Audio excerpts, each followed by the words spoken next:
अस्सलाम वालेकुम दोस्तों, खालिद सैफुद्दीन आपके साथ 10 फरवरी की कॉल लेकर।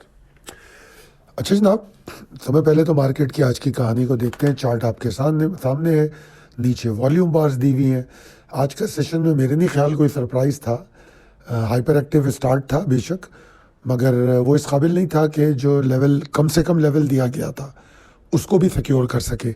185, 265 से 185, 345, जबकि हकीकतन जो बुल्स की रेलिवेंस थी मार्केट में वो तो और ऊपर जाके थी। तो ये मिनिमम रिक्वायर्ड लेवल ही काम नहीं कर सका। तो फिर मार्केट में स्लाइड कुछ हैरान कुन नहीं थी। मार्केट बड़ी अच्छा, एक खास बात देखिए कि सुबह के 10 मिनट में कितना वॉल्यूम लग गया, ये ज़रूर देख लीजिएगा। खैर बहरहाल उसमें कराची इलेक्ट्रिक का बड़ा अमल दखल भी है। मेरे ख्याल में आज भी उसका 30 करोड़ के अराउंड तो वॉल्यूम है। बहरहाल इंडेक्स जो है एक कंफर्टेबल और कंसिस्टेंट स्लाइड के साथ नज़र आया। 1,80,992 का लो लग गया। और अहम बात ये थी जो सुबह हमने वक्त से पहले ही मिड डे में बात की, मिड डे थोड़ी जल्दी डिस्कस कर ली थी हमने, तो 183, बल्कि मिड डे में कोई नई बात तो की नहीं मैंने। मेरे ख्याल में वही चीज़ें आपको याद दिलाई थी जो कल की वीडियो में थी, जैसे 183,020 था और बाकी मिड डे तो शेयर हुई है, आप सब ने ही देखी होगी। अब जब 183,020 टूट गया तो मार्केट में वॉल्यूम भी ड्राई हो गए, बिल्कुल वॉल्यूम। अगर आप नोटिस करें बीच बीच में कहीं टारगेटेड वॉल्यूम किसी में आ गए तो आ गए। और बल्कि मुझे तो ऐसा लगा कि जो मार्केट में सुबह का वॉल्यूम था उसमें काफ़ी सेलिंग भी हुई है, ये मेरा ख्याल है। I am not sure. Index बहरहाल 1789 पॉइंट्स के नुकसान के साथ बंद हुआ। वॉल्यूम नीचे आए, जिस तरह कराची इलेक्ट्रिक के नीचे आए तो टोटल वॉल्यूम भी नीचे आ गए।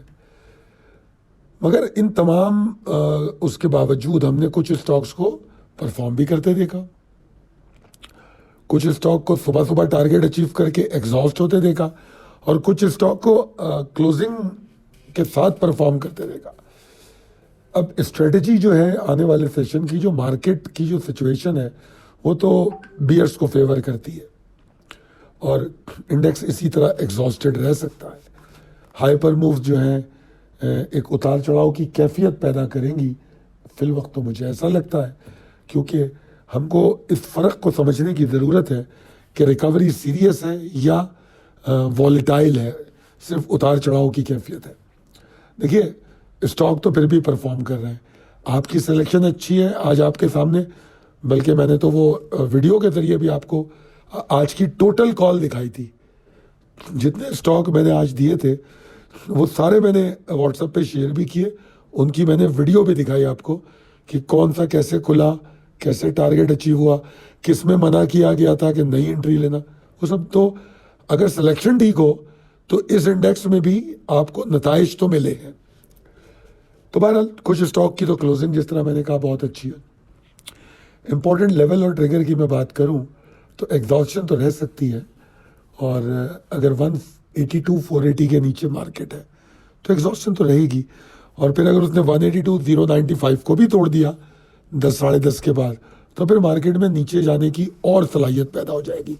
और बियर्स का टारगेट होगा 188.70 से 185.70, ये पूरा सपोर्टिंग जोन है और अच्छा सपोर्ट है।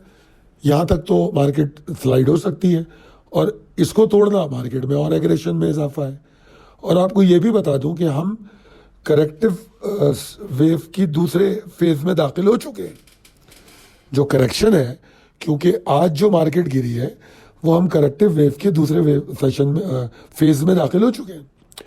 तो सीरियस रिकवरी की उम्मीदें थोड़ी कम हो जाती हैं, और कम हो जाती हैं कल की वीडियो के मुकाबले में। अगर देखें आप तो आज जो मैं वीडियो दे रहा हूं आपको, इसमें मेरी उम्मीदें और कम है। ठीक है जी। अगर इंडेक्स कोई सीरियस रिकवरी की बात करेगा तो उसको कम से कम भी 183,415 के ऊपर सस्टेन करना पड़ेगा, रुकना पड़ेगा, वहाँ वॉल्यूम जनरेट करने पड़ेंगे। और मैं आज नोट कर रहा था कि जो मैं रेजिस्टेंसेस आपको देता हूँ उसमें ज़्यादातर रेजिस्टेंसेस ऐसी हैं जो तंग करने वाली है। तो इनके अतराफ में हमको शॉर्ट ऑन स्ट्रीम की अपॉर्चुनिटी देखनी चाहिए। अगर कोई हाइपर मूव बनती भी है तो स्ट्रेंथ पे एग्जॉर्शन को तलाश करना चाहिए। ठीक है ना, इस फर्क को समझना चाहिए कि ये जो हाइपर मूव है ये एग्जॉस्ट होने के लिए है या सीरियस रिकवरी है। ये फर्क को आपको समझना होगा। अगर आप समझेंगे तो आप किसी ट्रैप में नहीं फंसेंगे। ठीक है जी। तो आज का जो ट्रेडिंग का फलसफा है उसमें मैंने कहा नुकसान पोर्टफोलियो को सिर्फ तबाह नहीं करता, असल में तो ताकीर से हुआ हुआ फैसला। पोर्टफोलियो क्या था, गलत था, सही था, अभी हम उसकी बात नहीं कर रहे, वो नुकसान की वजह नहीं है। असल वजह तो वो डिसीजन है जो हम लेने में जल्दी करते हैं या देर करते हैं। दोनों सूरतों में गलत है। ठीक है ना। जब मार्केट नीचे आ रही हो ताखीरी फैसले गलत हैं, और जब मार्केट सपोर्ट बना रही हो उस वक्त भी ताखीरी फैसले गलत हैं। क्या आप एक्यूमुलेट ही नहीं कर रहे, आप बेच ही नहीं रहे माल। दोनों तरीके से देखिए, मार्केट जो है ना बेसब्री को भी सजा देती है, मगर निस्बतन कम देती है जितना इग्नोरेंस या हेजिटेशन पे देती है।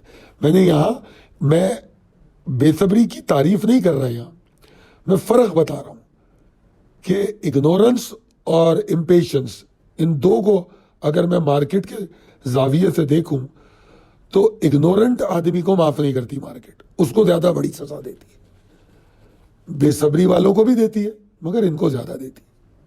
और जब स्ट्रक्चर मार्केट का वीक है, लेवल टूट रहे हैं, तो भाई आपको तो लेवल बताए जाते हैं किसके नीचे एग्जॉस्शन होगी, कहाँ ट्रेलिंग स्टॉप लॉस होगा, स्टॉप लॉस कैसे ऊपर लेके जाना है, सब बातें आपको पता होती हैं। फिर भी नहीं निकल के मार्केट को कोसें, सारा इल्जाम मार्केट पे धर दें, दुरुस्त इकदाम नहीं है ये। ठीक है जी। तो मेरे ख्याल में स्टॉप लॉस जो होता है वो आपको छोटा नुकसान देता है और बड़े नुकसान से बचाता है। तो स्टॉप लॉस लिया करें। उम्मीद करता हूं कि ये वीडियो पसंद आई होगी। पसंद आई है तो कमेंट करके बताएं। अगर मेरी गुफ्तगू फायदेमंद लगती है तो अपने दोस्तों के साथ शेयर करें। बहुत शुक्रिया। अल्लाह हाफिज़।